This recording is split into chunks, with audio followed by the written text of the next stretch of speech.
Good morning students of class 8। कल हमने यहाँ तक पढ़ा था, बैक टू हिम यहाँ तक पढ़ा था। ठीक है, तो आज हम इसके बाद से पढ़ेंगे। अभी तक हमने क्या जाना है कि जो इस स्टोरी का जो राइटर है, उनके पिताजी बचपन में ऐसे थे कि उनको बस स्कूल के किताबें छोड़कर, होमवर्क छोड़कर बाकी सारे किताबें पढ़ना पसंद था। और इसीलिए उनके ग्रैंडमा और ग्रैंडपा हमेशा उनको डांटते थे, हमेशा उनसे किताबें छीन लेते थे। लेकिन फिर भी वो कहता था कि अगर वो किताब मुझे वापस नहीं मिला तो मैं होमवर्क करने नहीं बैठूँगा। तो इसी तरह से उनका दिन चलता था और वो बहुत ही लेट हुआ करते थे कि हर काम में लेट, पढ़ाई में बैठने में लेट, सुबह उठने में लेट, स्कूल जाने में लेट, हर काम में वो लेट हुआ करते थे। तो अब उसके बाद से अब हम पढ़ेंगे। And so the evening would slip away when little daddy finally sat down to do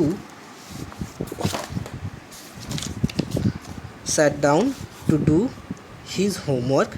He would fall asleep.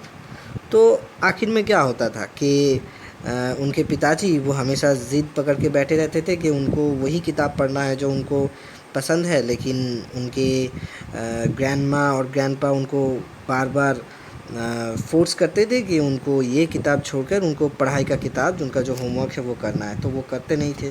तो इसी तरह से उनका पूरा दिन बर्बाद होता है और जब आखिर में जब पढ़ने बैठते हैं तब तक शाम ढल जाता है और उनको नींद आ जाती है। He did his homework in a days, और इसीलिए वो अपना होमवर्क करते थे एकदम नींद के हालत में, मतलब नींद में ढलते हुए होमवर्क करते थे। By the time he was through it would really be late, grandpa and grandma would be exhausted. और आखिर में जब तक वो ख़त्म का होता था दिन, मतलब वो एक दिन जब ख़त्म होता था तो आखिर में ग्रैंडमा और ग्रैंडपा एकदम थक जाते थे उनको समझाते समझाते कि उनको अपना होमवर्क टाइम से कर देना चाहिए, लेकिन वो कभी भी समझा नहीं पाते थे। In the morning it was a different story, और जब सुबह होता है तब भी एक अलग सा स्टोरी होता है। क्या है वो story? Get up, grandma would say. पिताजी से ग्रैंडमा क्या कहेंगे कि उठो। Wait a sec, little daddy would mumble. और डैडी क्या कहेंगे कि रुक जाइए, अभी और थोड़ा सोने दीजिए। Get up, grandma would shout. Wait a sec, you are late. तो इस तरह से ग्रैंडमा उनको जल्दी से उठाना चाहती हैं ताकि वो टाइम से स्कूल पहुंच सके, लेकिन वो जो है वो हमेशा सोते ही रहते हैं, टाइम पे उठते ही नहीं हैं।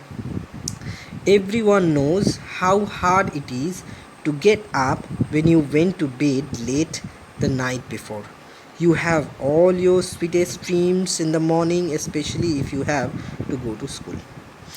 और सबको तो पता ही है कि अगर रात में जब सोने जाते हो और सोने में अगर रात होता है तो ज़ाहिर सी बात है, एकदम आम बात है कि उसके अगले दिन उठोगे भी लेट। ख़ास करके जब उस दिन को स्कूल होगा तब तो और ज़्यादा उठने का मन नहीं करता है। तो यही बात बिल्कुल भी उसी इस राइटर के पिताजी के साथ भी होता था बचपन में।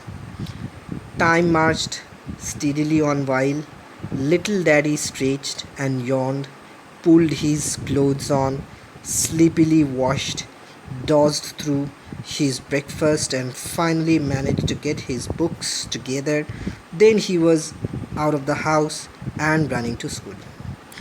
तो फिर धीरे धीरे वो उठते हैं, फिर अंगड़ाई लेते हैं, फिर उसके बाद धीरे धीरे वही नींद में चलते हुए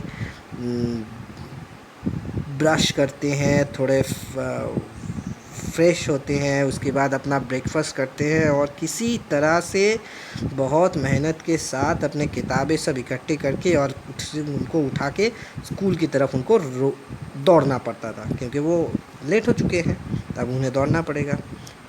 Since little daddy did his homework at the last minute, he never did it well. Since he was always late for school, he often missed the teacher's explanation of a new subject. This made it harder for him to understand what the rest of the class was doing. तो पिताजी क्या करते हैं, पिताजी वही शाम ढलते ढलते उस समय होमवर्क करते हैं, जल्दी जल्दी में किसी तरह बस उनको उस समय वो उस समय होमवर्क करने बैठते हैं जब उनको नींद आने लगती है, तो नींद में ही वो किसी तरह होमवर्क करते हैं, इसीलिए नून उनका होमवर्क जो है वो आधी अधूरी रह जाती है। और फिर जब सुबह को वो स्कूल पहुंचते हैं तब भी लेट पहुंचते हैं इतना लेट कि तब तक कोई टीचर अपना न्यू सब्जेक्ट पढ़ाना शुरू कर चुका होगा और यहाँ तक जा चुका होगा कि उनको उसके बाद से कुछ समझ में नहीं आ रहा है। तो जाहिर सी बात है, बाकी सब बच्चे पढ़ाई कर रहे हैं लेकिन वो बस इतना ही समझने में हिम्मत समझने में ही समय लग जाता है कि इस टीचर पढ़ा क्या रहा है।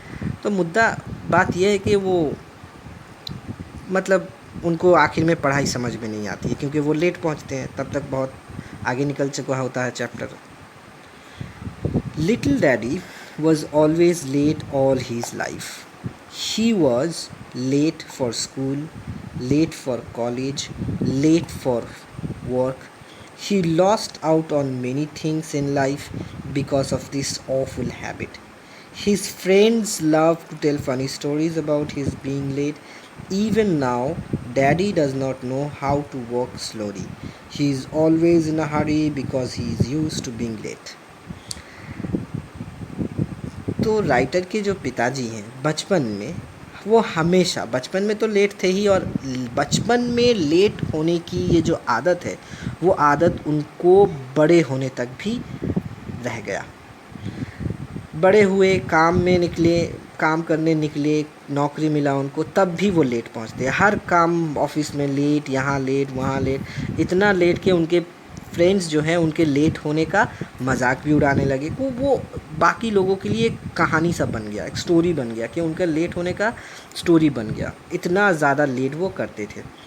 और आज भी उनको आदत नहीं है किसी भी चीज़ को जल्द से जल्द समय में करने का। आज भी वो दौड़ते रहते हैं। क्यों? क्योंकि वो हमेशा लेट से शुरू करते हैं। तो यही बात है, यहाँ पर स्टोरी जो राइटर है स्टोरी का, वो एक बात हमें समझाने की कोशिश कर रही है, और क्या है वो, कि बचपन का आदत अगर उनको हमने सुधारा नहीं तो बड़े बनकर वो ही आदत हमारे बड़े मतलब जब हम बड़े होंगे तब वो आदत ज़िंदगी भर हमारे साथ रह जाएगा। और अगर वो आदत गलत है तो वो हमारे करियर के लिए, हमारे भविष्य के लिए हमेशा एक रुकावट बन के खड़ा रहेगा, जिस तरह इस पिताजी के साथ हुआ। तो बचपन से ही हमें अच्छी आदत डालने की कोशिश करनी चाहिए, और धीरे धीरे अगर ये आदत, अच्छी आदत हमें हमारे ज़िंदगी में आ गए तो वही अच्छी आदत हमें ज़िंदगी में आगे बढ़ाता है। तो यही है इस स्टोरी का मेन थीम, इस स्टोरी का मेन मोरल, कि हमें हमेशा बचपन से ही अच्छी आदत डालनी चाहिए। ठीक है, तो यहाँ तक हम पढ़ते हैं। Okay, thank you.